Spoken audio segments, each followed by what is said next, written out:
Okay, so this is going to be a demo of a Mitutoyo SJ-400 surface tester. So basically, whenever you get it, this video will be helpful for pretty much anybody who just received one and just would like to know how to set it up. So normally you would receive it in a case like this, and all your bits should be in the case. So we're talking about the drive unit, which is located in here. Sorry, the deflection gauge, and then we got the actual stylus. Then we got the actual drive unit. This one is an extended one.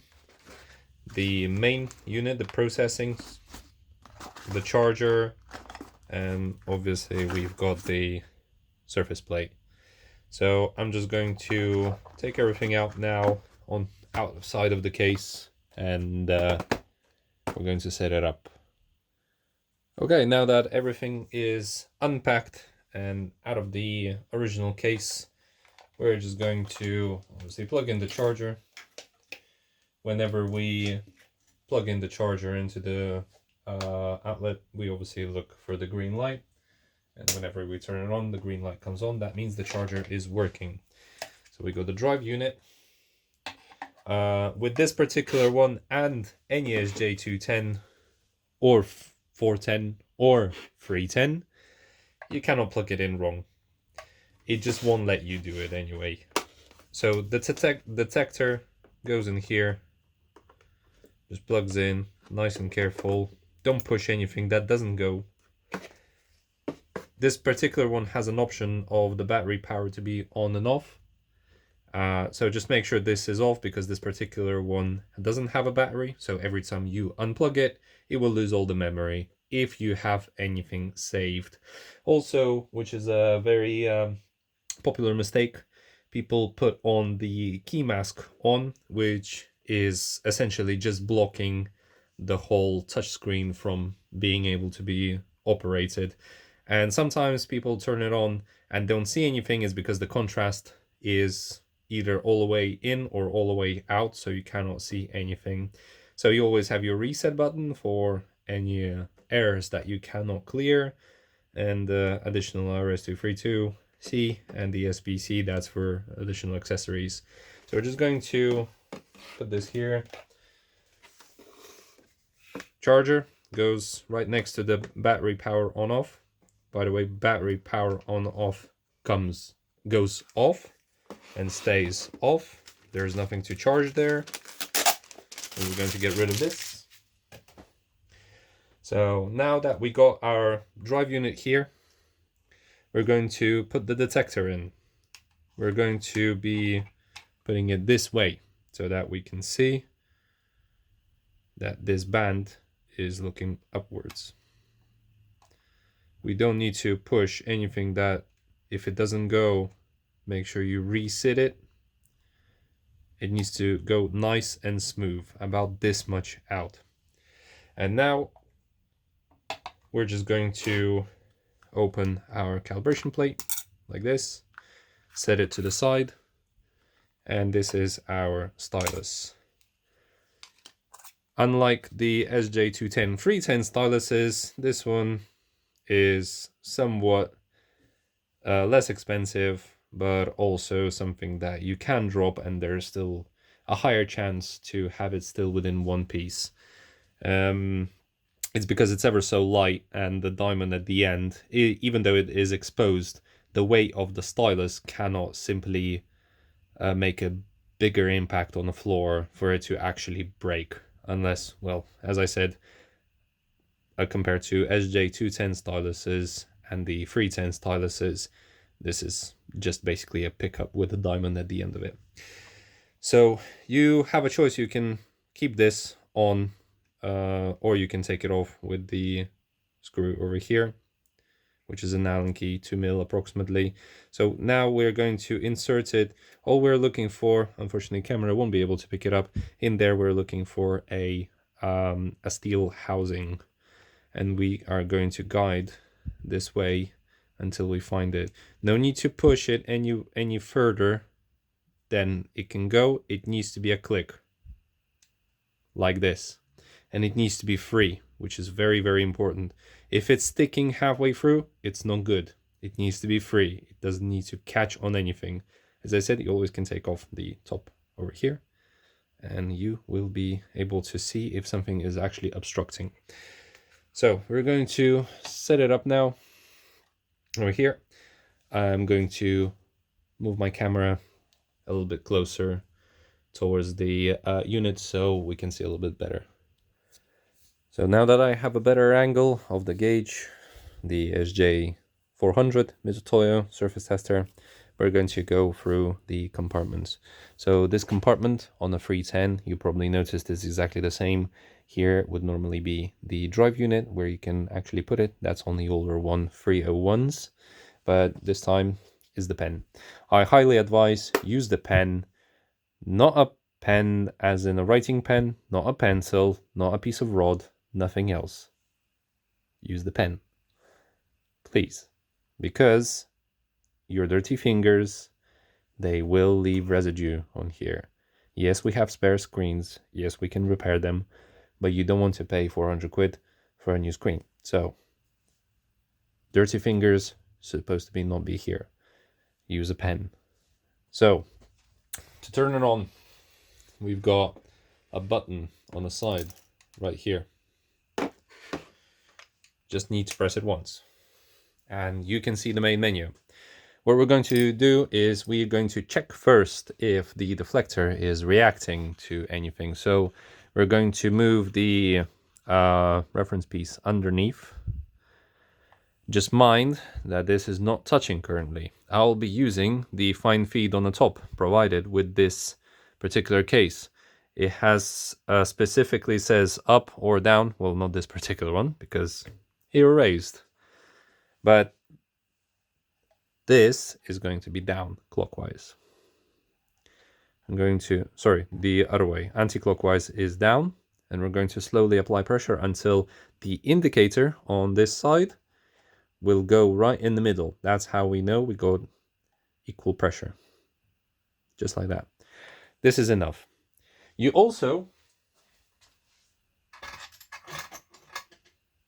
I wish I knew where it is. Oh, there it is. You also can make sure that the initial level of this is okay. Obviously, you need a little bit more to set it up precisely, but for the time being, you can use a little bubble level. So on the side here, there is a wheel. I wish camera would pick it up. That wheel there. Let me put you back. So we can adjust the level, make it just level enough for us to use it. Obviously, watch out for this to go up because we know that we applied. We need to now level it back up. Okay, so that's done. So it's just a nice practice to keep everything level. So that's how you know when you go along a surface, this gauge doesn't go out of range, because sometimes that happens. So first of all, we're going to go in the top menu, and that's where your parameters are. And unfortunately, because it doesn't have a battery, you always revert back to default, which means it will go to the GIST standard, which is the Japanese standard, but we need ISO 97. So we're going to change that one. Everything here is explanatory, self-explanatory, and we got 3 pages. As soon as we press page 2 out of 3, it goes in page 2, and we press again, it goes to page 3. We're going to change inches to metric by pressing this, and to get out of the menu that you just chose, there is a top button here. So I'm going to leave everything the same. Return speed, travel speed, as we are measuring. I'm literally going to leave everything as it is. You can set the range. That's the range of the actual pickup that goes up and down. Sorry, the pickup of the stylus, the detector. So I'm going to leave everything as it is, and that is going to be your main menu. You can set the date if you're printing out. Is just, we'll have to press this button here once, and then the IO will appear. And by pressing IO, you can go to set, And here you can set all the date, time, and everything else. So I'm not going to do that today. I'm going to leave it as it is. So obviously the newer SJ-400s, I mean 411s and 410s, they have memory, well, they just have memory. Not sure if they have a memory battery, but this one was solely relying on the actual battery to power this on. So we got everything set. The pressure on here is set. RA and RZ currently set as well. Everything is in line, and we're just going to press start.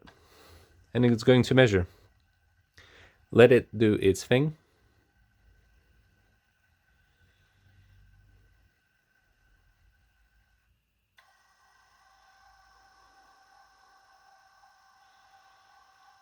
So 270, that's not good enough for us.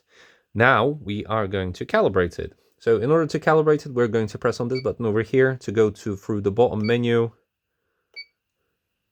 until we see cal on here. So we're just going to press cal. We're going to choose RA. We do not have a step currently, so we're just going to press RA, go into here, and we are going to set the value. So we're going to press on the value in the calibration and 2.94. If your plate is calibrated, you do not refer to the number which is on the actual plate. You always refer to the number which is stated on the latest calibration certificate. Do not, unless obviously somebody redone the sticker, which, well, is just, you'll have to know that, or you don't know that, but always refer to the certificate that is being done recently. So this is the enter button. We entered 294. This plate is not calibrated yet, but for purposes of showing, I'm obviously going to set it to 294.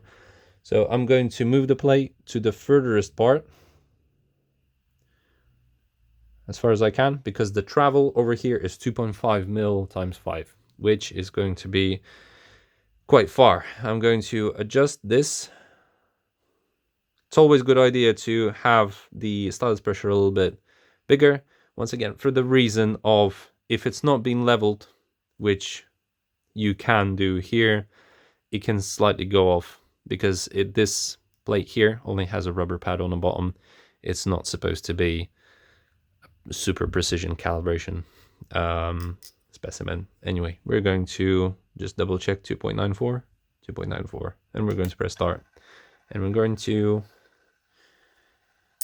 wait until it calibrates. Try not to make any vibrations. Don't hit it or try not to eat next to it or anything else. Just let it do its job. Okay, it's almost finished. As you can see, it has a quite large incline, once again, because it's just not precisely not precise enough on the level. So we'll wait until it returns. So we got 2.985. If you're not happy with the result, you can go again by pressing enter and then going back into the calibration and repeating exactly the same procedure until you're happy. It will just compensate until it's as close to the value as possible. If it's way too far, we're talking about half and more out of the original value that it shows the plate. That means there's something wrong. So let's say the value of this due to calibration is way too low. We're talking about 0.8, 0.7.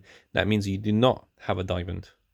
This is, by the way, a 5 micron 60 degree diamond. That means you do not have the diamond, and it does not go into the valleys of the reference, of the pattern of the reference surface roughness plate. And therefore it just travels on top. Therefore it thinks it's super smooth. If the calibration value is too high, which I saw only once, and that was only due to the software error in the actual machine. So now that I'm going to leave it as 2.8, which is the previous result, and I'm going to measure now again. You can set the cutoff to be very short. You can turn off the pre-travel. We have a manual. You can do all that stuff and have a look how to do it. It's a quite versatile machine for its age, and it hasn't changed really, especially with the 411s, besides the colorful display. So we've got 2.71. I'm happy with that. It's only 0.2, yeah, 0.2 microns out. So if I want to analyze the graph, I can press on the graph on the bottom and I can zoom it in. I can have a section of the graph, or I can split it in several graphs for me to analyze. Obviously, if I want to zoom it in, I can see, where is it?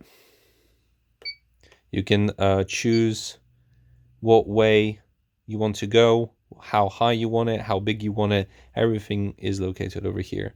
So because it's a reference plate, obviously it's going to be pretty much in one line, almost perfect, because it's designed for it. So now that if I want to print, I can just, this is the feed button. This is a thermal printer, so it doesn't require any ink, and it will just start printing. It's amazing how this printer is already 40 years old, yet it prints absolutely perfect. Very nice and defined letters. Sometimes the mistake happens and people set very large X vertical or horizontal line, and it takes a lot of time to print, and eventually sometimes even the whole paper roll goes. So at the moment we have horizontal 200 microns per centimeter, and obviously vertical is 5 microns per centimeter. So you can set the horizontal to be 50, 100, and so further on. This one will just decrease, but at least you can analyze your surface by looking at the graph if you need precision analysis. Everything else is there. So basically that's it. It does not have much to it. It's a very basic unit, yet it's a very precise unit. Very, very nice. So I don't think there is anything else. I don't think I missed anything, but unfortunately I won't be able to show everything that it does, because at the end of the day I can show only the basics, but there will be series and series of videos where I just explain something that you can read in the manual, and some people might not need it at the end of the day that I explain. So yeah, it's just the basics. Measure everything else. Yeah, I don't think I missed anything. So yeah, this is it. Obviously when we finished, we're going to take off the stylus and then just drive it back, just like this. So that's it. You can even retract it if you want to. That's not a necessity, but if you're not going to be using the machine for a long time, I do advise to take the stylus out, just like that. Safer, and it's better. Thank you.